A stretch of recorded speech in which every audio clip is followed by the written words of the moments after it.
Water signs, tignan natin kung ano yung mensahe para sa'yo ngayong araw. Keep in mind po na ito ay general reading lamang, so hindi lahat ay makaka-relate.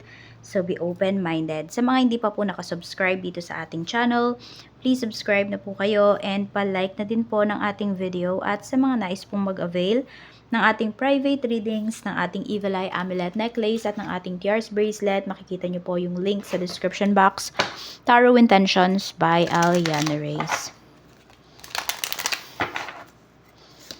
We have tangibility. Make your dreams real. Ayan. Hindi lang tayo puro plano. Water signs, kailangan daw talaga nating umaksyon towards doon sa ating mga goals, sa ating mga dreams. 'Di ba? Gawin nating reality 'yan. Kahit sabihin natin yung iba sa inyo, mabagal lang yung usad ninyo, as long as umuusad po kayo, as long as may progress na nangyayari dito sa life ninyo or dito sa goals po ninyo. Kaya huwag kayong panghihinaan ng loob. 'Di ba? Tama ba? Compare mo or tignan mo yung life mo 3 months ago sa life mo ngayon. Ano ba yung pinagkaiba? 'Di ba? Kahit siguro konting-konti mayroon naman. More on positive, yung positive po yung tignan ninyo. Kasi meron yan, yung iba lang sa inyo kasi siguro naghahanap kayo ng big na mangyayari, big changes sa life ninyo. Minsan hindi naman ganun. Minsan pa konti-konti lang yan.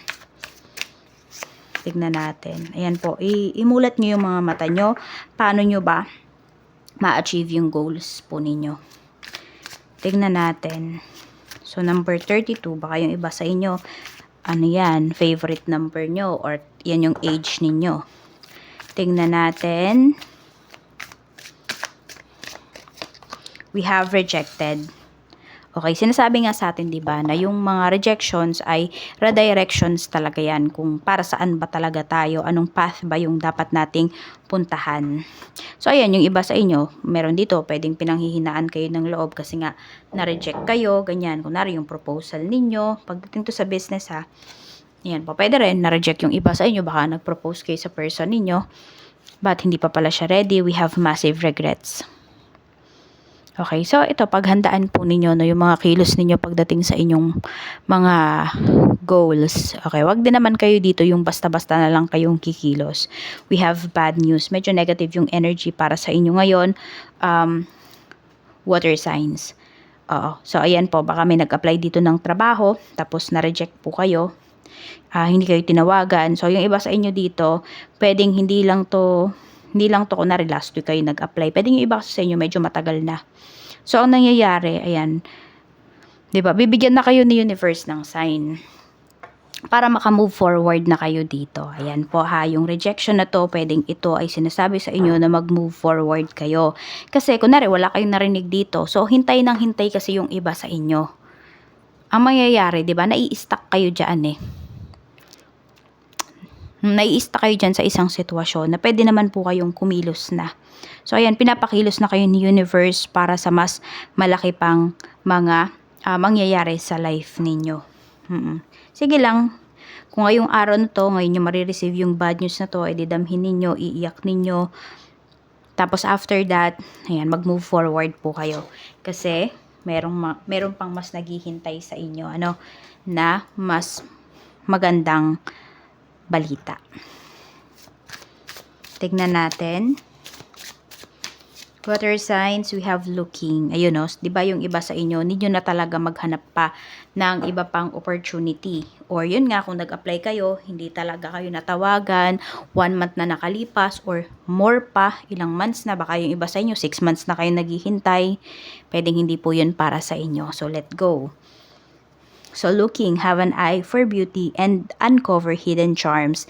Seek and you will find. Diba yung sinasabi ko sa inyo kanina na try nyong tignan yung life ninyo 3 months ago sa life ninyo ngayon. So, ano yung positive na nakikita ninyo? So, mas doon kayo mag-focus sa positive. Kasi yung iba sa inyo, pag sinabi ko lang yun, pwedeng ang titignan ninyo yung negative. So, mas tignan nyo po yung mga magagandang mangyayari sa inyo at expect nyo rin po na may mga magagandang mangyayari sa inyo. Tignan natin. Pagdating naman po sa trabaho. Yan. So,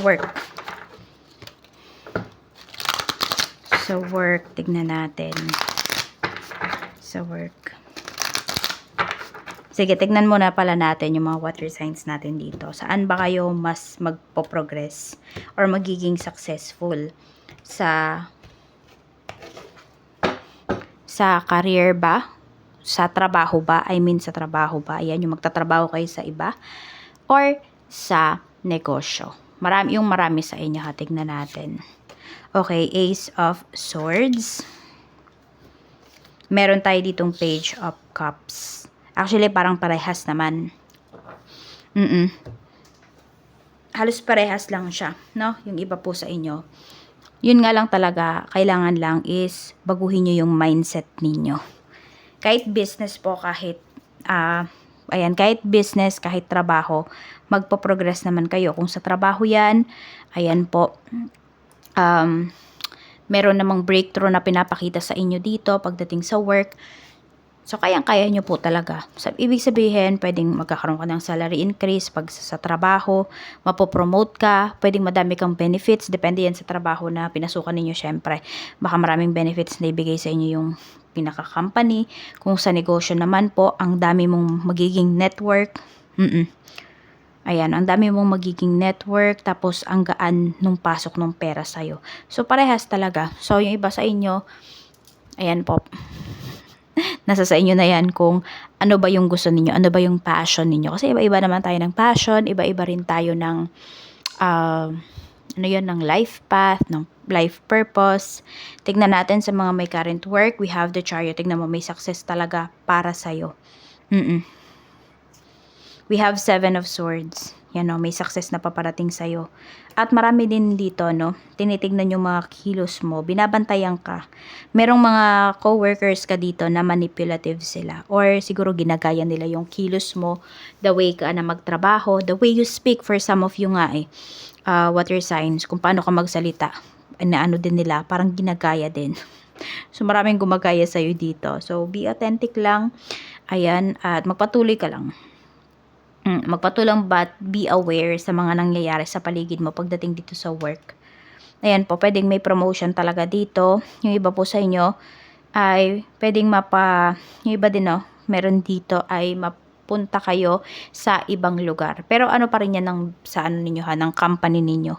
May kaugnayan pa rin yan sa work mo.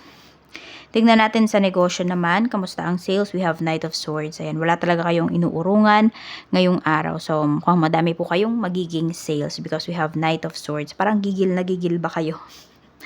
Ayun. Tignan natin. We have King of Pentacles. So, diba, ang ganda ng energy mo.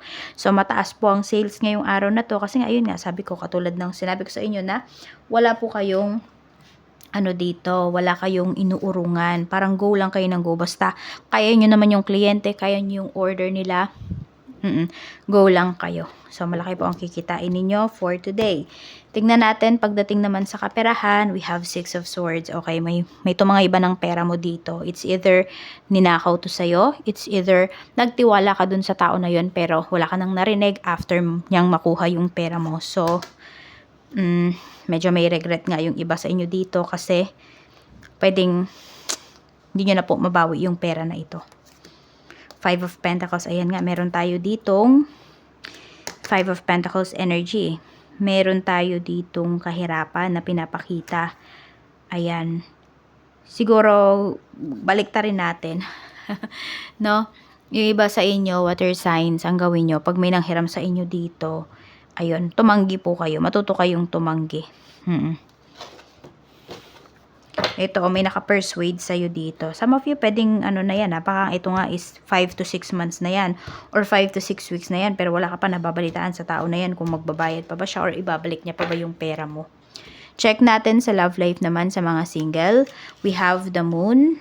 Okay, so medyo nako-confuse na yung iba sa inyo if papasok ba kayo sa isang relationship or hindi. Some of you, yes, looking kayo ngayon for a relationship. Kaya lang kasi, ayan, hindi looking ka, pero siguro yung mga nami-meet mo, yung mga nakakausap mo, is nagbibigay lang sila sa iyo ng confusion. Ayan po, Tsaka nakikita ko rin dito, baka mapag-usapan po kayo if may entertain kayo na isang tao. Kasi yung tao na yun, pwedeng committed na yun. So, mag-iingat ka ha, kasi baka mamaya may i-entertain ka dito na may asawa na pala or meron ng karelasyon. Sa mga magkarelasyon naman, we have Queen of Wands. Tapos, we have Eight of Pentacles. Okay, so namimiss ka ng person mo or namimiss mo yung person mo kasi lagi siyang busy sa trabaho. Medyo meron dito nang hihingi ng atensyon. Okay po. Pwedeng ikaw yung busy, tas yung person mo nagpapapansin siya sa'yo kasi gusto niya ng, gusto niya ng, kunwari, yakap mo, ganun. Gusto niya ng atensyon mo. Pero, ayan po, mag-ingat kayo kasi baka mamaya hindi niya sa'yo yan makuha, ay makuha niya yan sa iba. Ibig sabihin baka may matukso po dito. Yan, kasi yung isa busy, yung isa naman gusto ng atensyon. Hindi naman sa pagiging attention seeker, pero kasi pwedeng matagal na kayong hindi nagkakausap, 'di ba? Hindi nagkikita. Tapos, or pag magkasama kayo, 'di ba? Para kayong hindi magkakilala, yung tipong ganun. Kaya ayan po, baka may matukso dito. Check natin sa mga mag-asawa, we have 6 of Wands. Ayan naman po sa mga mag-asawa, Page of Wands. Very positive. Marami ditong mga mag-asawa na very positive po yung inyong energy towards dito sa inyong relasyon, towards sa mga nangyayari sa life ninyo. Ayan, hindi kayo basta-basta kasi sumusuko.